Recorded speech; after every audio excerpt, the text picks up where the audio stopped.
going on, guys? Thanks for tuning in. So I'm sure by the video you know that we're going to be working on a project car here on the channel, and yes, this is a $300 project car. So do not have high expectations for the condition of this car because they're not the best. No, it is not a rust bucket.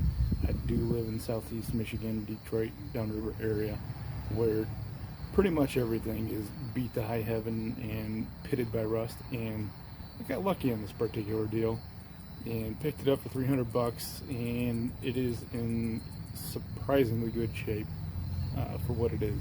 Not a lick of rust on the entire car because it came from Florida and Texas. The gentleman I got it from was a military vet, same age as me, pretty young guy, and ran into some problems with the car a couple years back. Had a cracked exhaust header, some issues with the water line tubing in the engine bay, and took it apart and never put the car back together. So assuming that all we have to do is put the intake, plenum, and tubing back together on the inside of the engine bay, we should have ourselves a running vehicle. But after sitting for over 2 years in his garage, who knows what the condition is. I'm going to go ahead and reveal the choice of the project car here and go over my mentality for why I got this particular model and why I think it's probably the best project car that you can get, at least here in the Detroit area, being home to the big three auto manufacturers, Chrysler, GM, and Ford. So further ado, let's go ahead and introduce the project car to the channel and get you guys acquainted. So our $300 project car reveal is none other than an SN95 New Age Mustang. This year is a 2002 in Oxford white, and we can see already off the bat that we do have some dents in our quarter panels back here. No typical rusting here on the quarters at all that you would see on a standard SN95. We got our aftermarket wheels. The doors are in good condition going forward, and overall the body is in actually really good shape. It does have aftermarket Raxium headlights on it, so that's a nice $250 upgrade right off the bat. This is where we get to the uglier side of the car. This fender here is chewed up quite a bit, as you can see here in the bottom. Probably going to go ahead and just get an aftermarket or a replacement set of fenders for the car. Side skirts are all intact, no cracks in the side skirts. You have a little ding here in the door, and again some little scuffing here in the quarter panel, but again no rust on these quarters at all, which is where you would typically see them here on this particular body.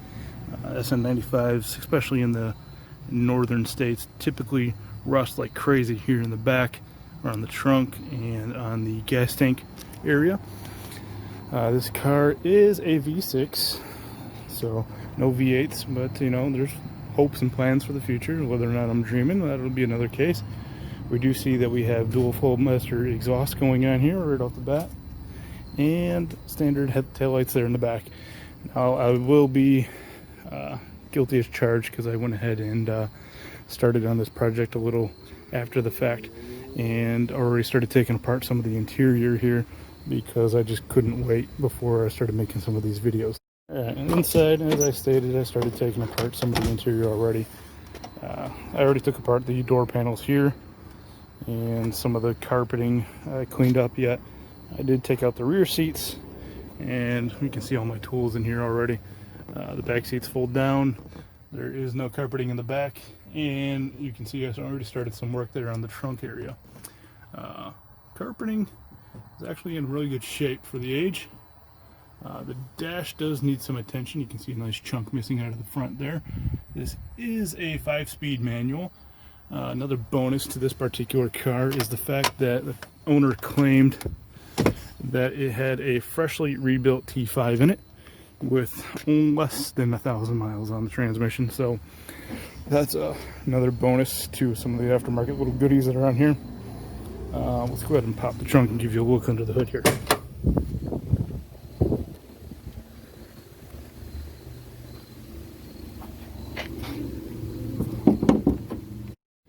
Okay, here's the look under the hood here. We have our lovely turd of an engine, the Ford 3.8 liter V6 engine that they made since the beginning of time.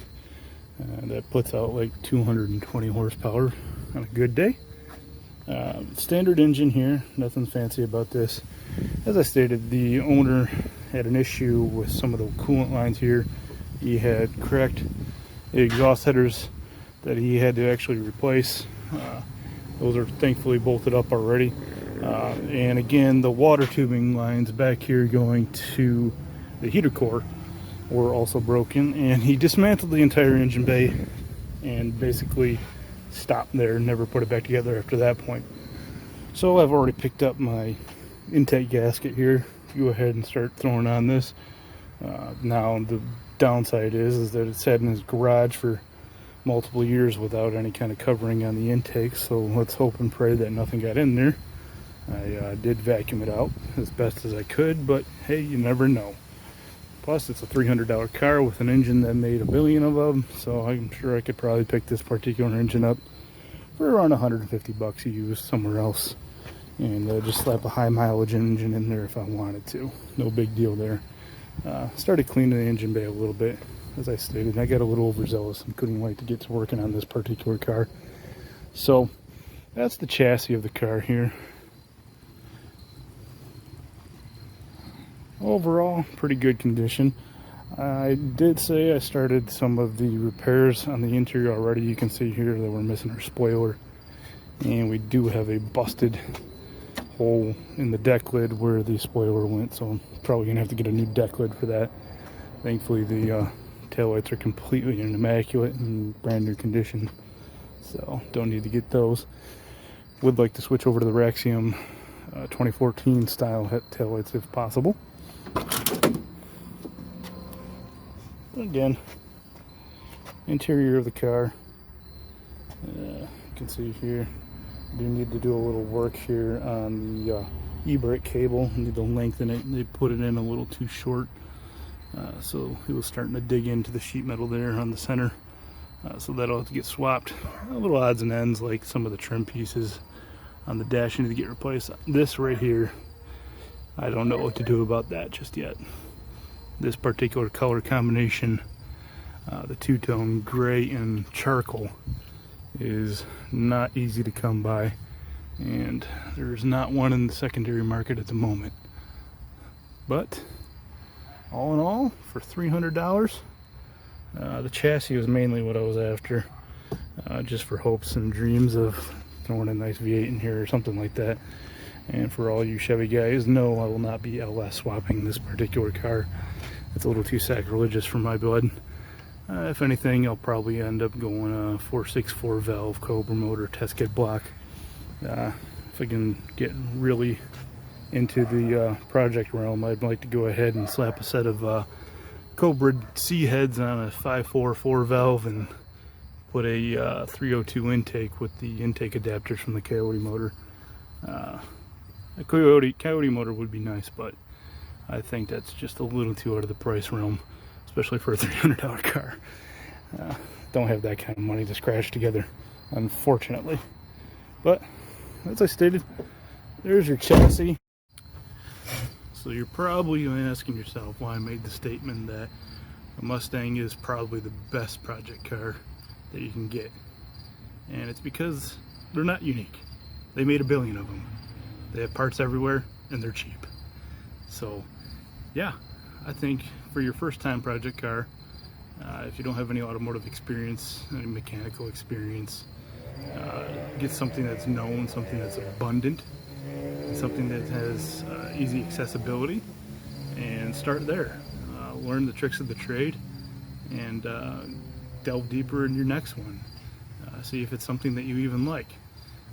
Being in the Detroit area, the headquarters of the Big Three, you know, I could probably clean this chassis up and sell it for 4 times what I paid for it. It would not be hard to do, even if it's not running condition. It's got a solid rust-free frame, and it's a manual, so the manual in this particular model is more desirable, as is most manuals with pony and muscle cars and sports cars. Manual's definitely the way to go. I did not want to get a manual for my daily, but for a weekend warrior car, I think a manual is perfectly fine. So that's my reasoning why I think the Mustang is probably the best place to start.